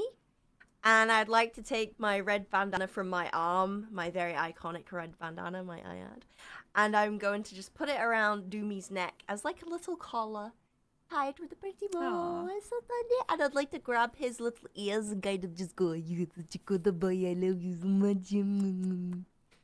Rage spends some time effectively coddling and playing with Doomy, or Roomdolph, the Doom Wolf. Effectively once in service to St. Nicholas, the slave-driving present maker. You have freed him, and he shows his loyalty to you, and even though he can be a little bit temperamental, this large, big dire wolf will follow you around for a while. Billy, you don't necessarily feel you've picked up too many magical skills during this, but you definitely know how to fix up your clothes better, having been ripped apart by a whip. And Callum, you have a small army of gnomes who now wishes death upon you because you have promised them a new house and shown them a crucified one of their own, surrounded by a pile of ash. But how will Callum escape the gnomish army? I guess we'll never know. Oh, nobody saw that coming. An hour and 47 minutes for a setup to a pun. Ladies and gentlemen, thank you very much for joining us. We've been Session Zero. This has been a special Christmas episode. Oh, the chat are not happy. Ladies and gents, I hope you've had a really good time with this. Every now and again, we will do a stupid one-off festive holiday Christmas thing. It'll just be a funny, silly thing. Remember, if you are new to Session Zero, every single episode is episodic. It doesn't matter if you didn't catch the last one. Doesn't matter if you don't catch the next one. Just catch the episodes that you can. Will Rage have a Doom Wolf in the next episode? Who knows? Will Callum have an army of gnomes after him? Who knows? They might be there, they might not. I'm sure you'll all remind me of the continuity in the chat. Billy, how did you find fighting St. Nicholas and Roomdolph? Do you know what? I think actually my worst enemy today was Rage. Just kept throwing snowballs at me. People in the chat are saying they've missed a couple of episodes. Can they watch other ones? Yes, we don't archive the VODs on Twitch, but we do archive them on YouTube. Rage, would you like to tell people about the Session Zero YouTube channel? Yeah, you should be able to type in !YouTube, but that won't work. So type !session 0, that'll take you to a link tree, and then you can click the YouTube from there. So we have all of the old episodes archived up, and occasionally, especially in the UK, because we're UK based, we do appear at UK gaming events such as the Insomnia Festival and the European Games Expo, looking to try and get into MCM, where we would love to meet as many of you as possible and perform improv D&D live for all of you on stage. Now, you can also find us on Twitter. Cal, do you want to tell them about the Twitter as well? Do I want to tell them about the Twitter? Yes, Cal, I know that it's not your forte, but give it a go. So, we have a Session Zero Twitter. It is twitter.com/Session0S0, if I'm correct. Did I get it right? I got it right. Callum. Yeah. SZ. So you can follow us over there. S0, close enough. That's S0, yeah. You can follow us over there, get notifications on when streams are happening and what those streams are going to be. And I'm surprised I actually got that right. Yes, we have Discord, we have Twitter, and we have YouTube archives. Now, something we are looking to do in the new year much, much more is we have been working with a fantastic custom dice company. All the dice you've seen us rolling today are from a company called Valkyrie Dice, and we will hopefully be able to do some giveaways of these gorgeous sets to you in the new year once we're able to get some cool stuff from them. And we're trying to work closely with Dungeons & Dragons themselves to bring you some even more high production adventures. So giveaways in the new year is something that want to happen. They'll be on Twitter, they'll be on Twitch, and they will be on the YouTube stuff. So join the Discord for all that stuff. Ladies and gentlemen, thank you very much. Wait. Oh, yeah, go on, Rach. Before we go, we do want to push you guys to join the Discord, because over the holidays we are going to be taking a break. I know that we've not been the most sort of punctual, shall we say, streamers, because we all have individual things going on. So we're not going to be live next week. So please join the Discord, !Discord in the chat. And Billy, I believe that we have something special that we would like to show everyone on stream from our Discord. So We do, and I'm hoping that Callum can do the thing. Callum, press a button, make it happen. Right. This is going to take Callum, some very let's brief go. technical setup, but give me a second. Let me add a new scene. So, will this be Billy, a UK only giveaway? Potentially, yes, because we'll be handling the shipping costs ourselves. But we'll let you guys know more about that in the new year. bear with me. I'm As still you were doing saying, tech Callum. stuff. Yeah, no. Carry on No with your worries. nonsense. I will be ready in a second. Of course. While Callum is sorting out things in the background, what we want to show you guys and we're excited to share with you is we have some very artistic and very creative fans and followers and friends, and these people either do some fantastic artwork, some fantastic sound work, or a game made in relation to Session Zero. Now, we want to be able to share these links with you on Discord. We want to be able to share with you all of the media that's created around Session Zero, and we want to be able to recognise the hard work that you guys are putting into it, so we would love to be able to show you some of the stuff that's been created. So, Cal, how's that going? It's okay. In the meantime, while we wait for that, make sure you guys are following us on our Twitter and our Instagram. Our Instagram is we're gonna try and put more reels on it and things like that. More TikTokies, because me and Billy do like doing our TikToks. We do. And our Twitter is going to be the main place for information about when we're going live next, what we're doing over the holidays, and things like that. But if you guys want to follow us individually, you can do !players, and from there you will get our links to us individually, so our Twitters, our Instagrams, and our Twitches. But yeah, you guys have been absolutely exceptional with your artistic skills. You've been amazing, and we do have a couple of things that we would like to show for you just in a hot second. So if we just hold tightly, chat, we should have something. Okay, right. Here it is. Oh, Right. We okay. got there. It's finally, it keeps going at full screen, but don't worry about that. Okay, here we go. Interesting things. Oh, So we've got art of rage. We've got more art of rage, I think that was. I was too busy looking at chat. Wait, can we go back? Can you pause it? I can, but the media player that I'm using is absolutely awful. oh, I wanted Callum. to pull people out. So, go back. Even further. Yeah. Oh, this is so skiffed. We'll get better at this. All right, so this is from it's gone. There it is. I'm gonna butcher your name. I do apologize if you're in the chat. Shako Lap Pick. Apologies. This is an amazing piece of art of myself. I was blown away when I saw this, honestly. He's done a couple of art pieces. Yeah, and he's absolutely incredible. So big up. Yeah, we'll call him Chocolapic. Good job. Very, very nice. Thank you so much.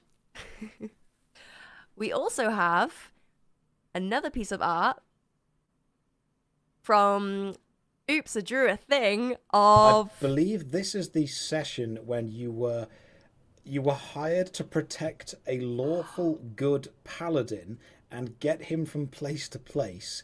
And Callum got a little bit annoyed that the paladin wasn't quite moving as fast as you wanted. So Cal simply said, I stab him in the eye with my flute. That was our fetch quest. I do recall that now, yes. Fetch quest, wasn't it, I think? Yes. Yep. We also have some more art from the Internet Help Desk. the Internet Help Desk. This was when you journeyed to a small village and someone said to him, what's the small village called? And I hadn't thought of a name. So the small village of Smillage. I love it. The ultimate name. Smillage. We do stand Smillage. We also have some more art from... Again, Chocolappin, Big Pog, Dicey with the raid there. Appreciate it. Welcome in, guys. We're just at the end of our adventure. We're looking through some artwork from people. So yeah, this is from Chocolappin. We have a really cool artistic action shot. An amazing shot. That is so cool. You can see the anger in Rage. You can see the focus in Billy, and you can see that Callum is jumping in the wrong direction. That is a perfect example of most fights. And finally, we have a last piece of art from the one and only Illusterka, I believe. This is the game. Yeah, this is what Josh was saying before we loaded this in. This is the front page of the game that this guy has been working on. It is available online right now, but I think we need permission before we give you guys the link because it magically came into our DMs, didn't it, Callum? Yeah, so this is actually uploaded currently on itch.io. It's available for everyone to play. I've personally played through the whole thing. It's a very short game. It's more of like a demo of like a... What's the best way to explain? Like a wave defense demo, and I've got to say, it's actually really awesome. Like the detail and time that was put into it. I got stuck on the first level because I was playing you, Callum. Hey, that's on you. In fact, I got through it by playing as you, so that might fix that. But yeah, it's a really good game. Like the attention to detail in both like sound and visual feedback is really good. I watched Cal play through a level or two of this, and it's almost like a Diablo-style top-down hack and slash. It's very simple. It's very basic. You've just got the combat, but you can control Callum, who attacks fast but does low damage. You can control Rage, who attacks slow but does a big hammer slam, and then you can control Billy, who just throws fireballs off into directions, who doesn't aim at enemies but can hit AoE stuff. Every enemy is me. That's what it is. Like when you meet the narrator, it's just me in a beard, like a big beard mask, and every enemy is just me running at you. And it's a very fun, very silly little time killer, and we're super impressed with the graphics of it and the fact that you managed to get the costumes spot on. Now that's pretty much you guys' costumes from Insomnia. It's really cool. So we're going to try and have a chat to is it Illusterka? Yes. Have a chat to Illusterka and see what we can do as far as pushing this a little bit further goes, because having like a little interactive video game for Session 0 sessions could be something that we really want to have happen in the future. Someone's just put in chat, Session 0 players as Vampire Survivors DLC.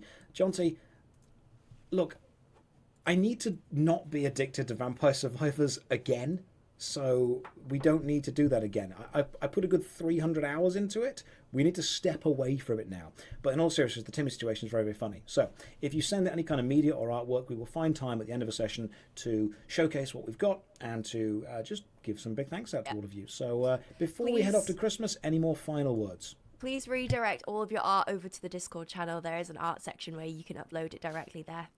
Thank you. Ladies and gents, have a fantastic Christmas and a Happy New Year. So happy holidays from all of us at Session Zero. Take care, good night, and God bless.